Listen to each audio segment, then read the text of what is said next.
Hi, అందరికీ నమస్కారం. ఎలా ఉన్నారు? నిన్నటి వీడియో చూశారు కదా. ఒక మెకానిక్, బాధ్యత లేనటువంటి బేవార్స్ మెకానిక్ వల్ల మళ్ళీ ఆ సైలెన్స్ అంతా విప్పి దానికోసం ఎక్స్ట్రా ఖర్చు పెట్టుకోవాలి. క్లచ్ లివర్ ఉంది కదా, అది కూడా బాగా లూజ్గా ఉంది, అది కూడా మార్చుకోవాలి.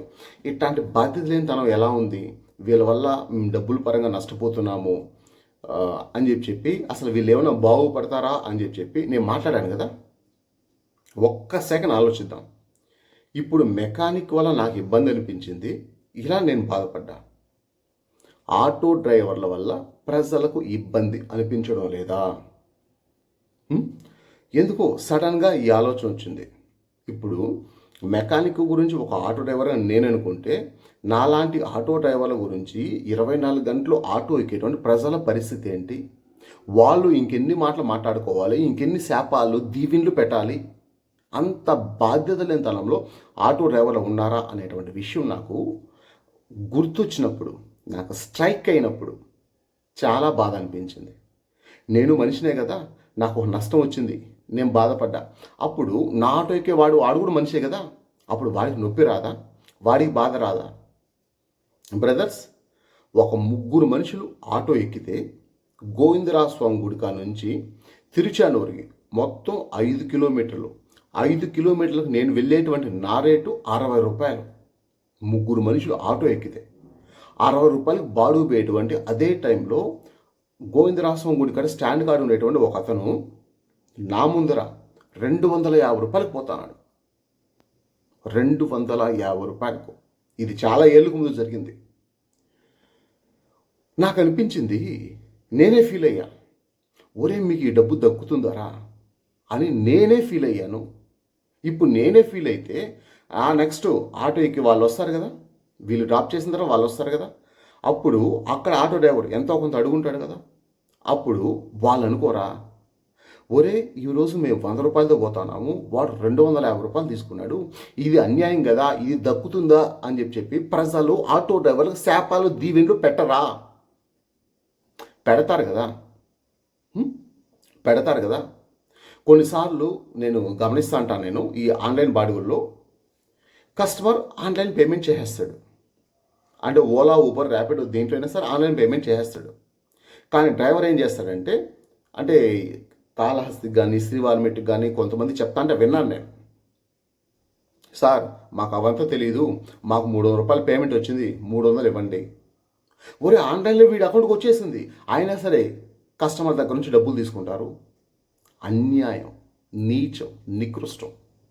ఇలా చేస్తే డ్రైవర్లు బాగుపడరు.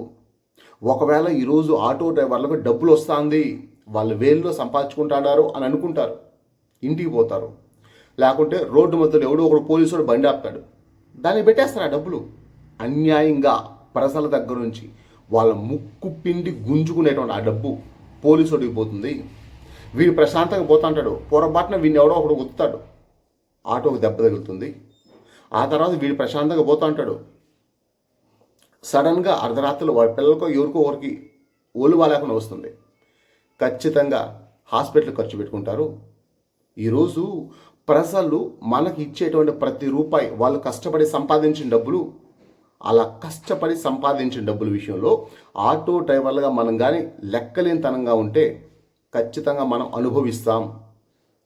ఒక్కసారి గమనించండి, ఇప్పుడు మేము వేలు సంపాదిస్తాము అని ఆటో డ్రైవర్లు చెప్తుంటారు కదా, అప్పుడు అన్ని వేలు సంపాదించేటప్పుడు ఆటో డ్రైవర్లకు అప్పులు ఉండకూడదు కదా. ఆటో డ్రైవర్లకు అప్పులు ఎందుకు ఉన్నాయి? ప్రజల దగ్గర వాళ్ళు చేసేటువంటి మోసానికి జరిగేటువంటి నష్టం. ఎందుకు ప్రజల దగ్గర ఆ విధంగా డబ్బులు తీసుకుంటారు చెప్పండి? ఎందుకు ఆ విధంగా ప్రజలను మోసాలు చేస్తారు? బాధ్యత లేనితనం. ఆటో డ్రైవర్లు మనం ఏదో చేసాం, ప్రజలు గమ్మున ఉంటారా? వాళ్ళ మనసులో వాళ్ళు బాధపడరా? భగవంతుడా ఇంత డబ్బు ఈ ఆటో డ్రైవర్ తీసుకుంటాడో, వీడు బాగుపడతాడని మనకు శాపాలు దీవెన్లు పెట్టరా? చెప్పండి, శాపాలు దీవెన్లు పెట్టరా? మనకు, మన ఆరోగ్యానికి, మన పిల్లల ఆయుష్కు, మన భార్యకు, మన కుటుంబానికి మంచిది కాదు. నేను చాలామందిని చూసా, వాళ్ళు చాలా గొప్పగా చెప్పుకుంటారు, నిజంగా చాలా గొప్పగా చెప్పుకుంటారు. కొన్నిసార్లు కొంతమందికి వెళ్ళడానికి వేరే అవకాశం ఏం లేదనుకో, మనం వెళ్ళాలి, రిటర్న్ రావాలి, మనకు కష్టంగా ఉంది అని చెప్పిందన్న మన కష్టానికి తగినట్టు బాడీకి మాట్లాడడం ఓకే. కానీ కొంతమంది మాట్లాడుతుంటే చూస్తాను నేను, వాళ్ళ కష్టానికి 2 రెట్లు 3 రెట్లు. ఇప్పుడు ఒకడు అప్ అండ్ డౌన్ ఒక 800 అయితే ఓకే అని అనుకుంటే 2,500 3,000కు పోయేటువంటి వాళ్ళని చూశాను నేను. మనం బాగుపడతామా? ఆటో డ్రైవర్లుగా ఇలా ప్రజలను పీల్చుకు తింటా అంటే మనం బాగుపడతామా? ఇప్పుడు ఇలా చేసినప్పుడు ప్రజలంతా ఏం చేస్తారు? అది ఇది అని చెప్పి రకరకాలుగా బాధలు పడుతుంటారు. ఇవంతా ప్రభుత్వాల దృష్టికి పోకుండా ఉంటాయా? ఇప్పుడు ప్రభుత్వం చేసేటువంటి ఆ ముండమోపు పని చూసినా, ఉచిత బస్సు అనేటువంటి ముండమోపి పని, ఇలా ప్రజలు ఇబ్బంది పడుతున్నారని చెప్పిందన్న ఎక్కడో ఒక చోట ఎవడో ఒకడు కనీసం ముఖ్యమంత్రులు అంటే వాళ్ళు కూడా మనుషులే కదా, వాళ్ళ దృష్టికి పోకుండా ఉంటుందా? ఇట్లాంటి పనికిమాల పథకాలు పెడతారు. ఏం జరుగుతుంది? ఆటో డ్రైవర్లు లబో దిబో అని ఏడుస్తారు. ఇప్పుడు ఈ ఆన్లైన్ బాడీలు ఉన్నాయి. ఇది స్టాండర్డ్గా ఒక పద్ధతి ఏంటి అంటే కిలోమీటర్కి 15 రూపాయలు, బేస్ ఫేర్ 30 రూపాయలు అని చెప్పిందన్న. మనం ఒక 2 కిలోమీటర్లు పోయినామంటే 2 కిలోమీటర్లకు 15 రూపాయల కన్నా 2 కిలోమీటర్లకు 60 రూపాయలు, బేస్ ఫేర్కు 30 రూపాయలు, 2 కిలోమీటర్లకు 30 రూపాయలు, బేస్ ఫేర్కు 30 రూపాయలు, అంటే 2 కిలోమీటర్లు ఓవరాల్గా మనకు 60 రూపాయలు వస్తుంది. సరే, మనం ఒక 100 రూపాయలు కూడా పోయినాం అనుకో, స్టాండ్ వాళ్ళు కానీ లేకపోతే ప్రైవేట్ బాడుగుల వాళ్ళు కానీ 100 రూపాయలకు పోయినాం అనుకో, సరే పర్లేదు, ఆన్లైన్ వాళ్ళు 60 రూపాయలు పోతారు, మనం 100 రూపాయలు పోతాం, ఓకే ఎక్సలెంట్. కానీ దాన్ని 200కి 300కి పోయేటువంటి వాళ్ళని నేను చూశాను. 2 కిలోమీటర్లకు 200 300 ఏం ప్రజలు వాళ్ళ మనుషులు కాదా? వాళ్ళకి మనసు ఉండదా? వాళ్ళు ఆటో డ్రైవర్లు శాపాలు దివేళ్ళు పెట్టరా? ఎంతమంది ఆటో డ్రైవర్లు ఈఎంఐల్లో అప్పుల్లో చిక్కుకొని బాధపడుతున్నారు? ఎంతమంది ఆటో డ్రైవర్లు రూపాయి డబ్బు సంపాదించి మిగలబెట్టుకున్నారు? నేను గమనించేంతవరకు 95% ఆటో డ్రైవర్లు అప్పుల్లో ఏడుపుల్లో బాధలోనే ఉన్నారు. అతను వేలు సంపాదిస్తే ఈ అప్పులు ఎందుకు, ఈ బాధలు ఎందుకు, ఈఎంఐలు ఎందుకు? కేవలం ప్రజల శాపాలు, ప్రజల దీవెన్ల వల్లనే మన బతుకులు ఇలా నాశనం అయిపోతున్నాయి. కొంచెం బాధ్యతగా ఉండండి. ఇంకొంతమందిని చూసా, ఒకడు ఆటో ఆపుతాడు, ఇంకొకడు వచ్చిందన్న వాడి గుద్దులో ఆపుతాడు ఆటోని. ఇప్పుడు వీడేదో మాట్లాడుకుంటాడు కదా ఆటో వాడే, ఒక ఆటో వాడు మాట్లాడుకుంటాడు, ఇంకో ఆటో వచ్చి ఇక్కడ ఆపిందనా ఇట్లా తొంగి చూస్తా అంటాడు. వాడిది నాకదామని చెప్పి ఆటో వాడు. ఇప్పుడు వాడేదో 100-50 మాట్లాడుంటాడు. సరే అట్ట కాదని చెప్పిందనా, వాడు ఎంగిలి ఊసేస్తే, కారు ఊసేస్తే నాక్కుందామని చెప్పి ఇంకో ఆటో డ్రైవర్ ఎదురు చూస్తూ అంటాడు కదా, వీడు ఎట్లా ఒకట ఇంకో 10 రూపాయలు తగ్గించి వెళ్ళిపోదామని చెప్పిందన్న. ఇప్పుడు ఆ ఆటో డ్రైవరు వెనకాల ఉండేవాడికి వీడు పోరం పోకు నా కొడుకు, ఇట్లాంటి వాడు వీడేమైనా బాగుపడతాడా? నేను మాట్లాడుతాను కదా, వచ్చి గుద్దులో ఆపకపోతే ఎట్లా అని చెప్పి ఆటో డ్రైవర్లు బాధపడరా? అప్పుడు ఈ ఆటో వాడికి వీడి కడుపు మంట వీడికి శాపం కాదా? చెప్పండి, శాపం కాదా? సినిమాలో కూడా కొన్ని డైలాగ్స్ ఉన్నాయి. ఒక చూపు చూస్తే కుర్రాళ్ళు వస్తారు, ఒక చిటికేస్తే ఆటోలు వస్తాయి అని చెప్పిందన్న. జస్ట్ ఒక చిటికేస్తే 10 మంది కుర్రాళ్ళు వస్తారు, 10 మంది ఆటోలు వస్తాయని చెప్పిందన్న. సినిమాలో డైలాగ్ ఉన్నాయి. మన గౌరవాన్ని తాకట్టు పెట్టి అంత నీచంగా సినిమా వాళ్ళు కూడా మనం కనిపిస్తాను. చిటికేస్తే 10 మంది ఆటో వాళ్ళు వస్తారని చెప్పి సినిమా వాళ్ళు చెప్తున్నారంటే లోకల్లో అదే తెలుస్తుంది. ఒక్క బాడు ఉంటే ఎవడన్నా ఒకడు మాట్లాడుతానంటే సరే, వాడు మాట్లాడుకు వెళ్ళిపోతే, లేకపోతే వాడు వదిలేసి వెళ్ళిపోతే, రెండో వాడు వెళ్తే అది పద్ధతి. కానీ వాడిది నాకేదానికి మళ్ళీ వరుసగా లైన్ కడతారు. నిజంగా దిగి మెట్టుతో కొట్టాలనిపిస్తుంది, ఒక్కొక్కరిని మెట్టుతో కొట్టాలనిపిస్తుంది. అంత బాధ్యతలు ఎత్తనమా, అంత లెక్కలేంతనమా? ఈ విధంగా చేసేటువంటి మీరు ఎలా బాగుపడతారు? అప్పుల్లో సర్వనాశనం అయిపోతారు. అలా సర్వనాశనం అయిపోతున్నారు అందరూ చాలామంది. కేవలం బాధ్యత లేని, లెక్కలేనటువంటి అడుగు తినేటువంటి స్వభావం వల్ల.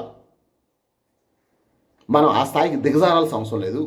కనీసపు బాధ్యతగా ఉండండి. ప్రజల్ని పీడించుకొని తినకండి. కొంచెమైనా వాళ్ళకు గౌరవం ఇవ్వండి.